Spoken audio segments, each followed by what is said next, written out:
call yourself generous. You pick up the phone at midnight. You cancel your plans. You show up, again, when everyone else walks away.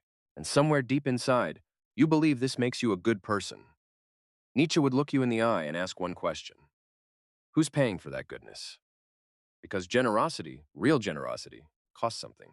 But what most people practice isn't generosity at all. It's self-erasure with a smile on its face. In 1883, Nietzsche wrote, "Thus spoke Zarathustra," one of the most uncomfortable books ever written, precisely because it refuses to flatter you. In it, Zarathustra descends from his mountain to give humanity his wisdom. He overflows. He is bursting with what he has to offer. But he does not give because others need him. He gives because he has too much not to give. Read that again. There is a fundamental difference between the man who gives from abundance and the man who gives from fear. One gives because he cannot contain himself. The other gives because he is terrified of what happens if he doesn't. Nietzsche called the second type dangerous, not to others, to himself. He watched people throughout his life, people who sacrificed everything for family, for friends, for society, and what he observed wasn't nobility. It was slow, quiet destruction. The person who always helps becomes invisible to themselves. Every yes to someone else is a no to something inside you. And if you do that long enough, you keep saying yes, keep showing up, keep putting yourself last. Eventually, you won't recognize the person looking back at you in the mirror.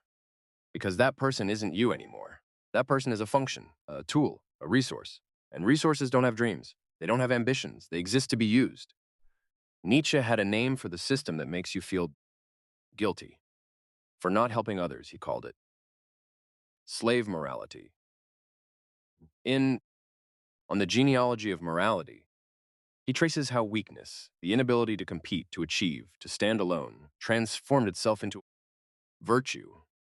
Those who couldn't rise created a new set of values. Humility became holy, suffering became sacred, self-sacrifice became the highest good.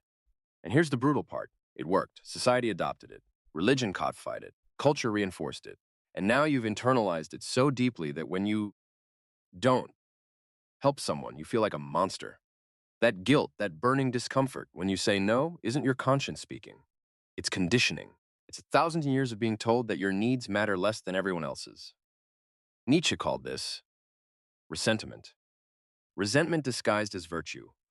The person who always helps often doesn't do so out of love. They do it out of an inability to tolerate the guilt of not helping. They do it because, deep down, they need to be needed. They do it because their sense of worth is built entirely on what they can do for others. Which means the moment they can't help, they feel worthless. That's not generosity. That's dependency wearing a halo. Let's be specific about what this costs you. It costs you time. Every hour you spend solving someone else's problem is an hour you didn't spend on your own work, your own growth, your own craft. Multiply that by years, by decades. How far could you have gone if you hadn't been everyone else's emergency contact? It costs you energy. Human energy is not infinite. It is metabolic, it is chemical, it is finite. And when you give it away constantly, to people who take it for granted, to problems that were never yours to solve, you show up to your own life depleted, not tired, not drained. Depleted. There's a difference. Tired people rest and recover. Depleted people lose the ability to want things for themselves anymore. It costs you respect. This one stings. But study it carefully, and you'll see it's true. The people you bend yourself backward for rarely respect you more for it. They respect you less, not because they're evil, because humans are wired to value what is scarce. When you're always available, always accommodating, always there, you become ordinary, taken for granted, expected. And the moment you're not there, you're the problem. You trained them to expect everything from you, and now your absence feels like betrayal. That's not a relationship. That's a dynamic you built by saying yes when you should have said no. It costs you your identity.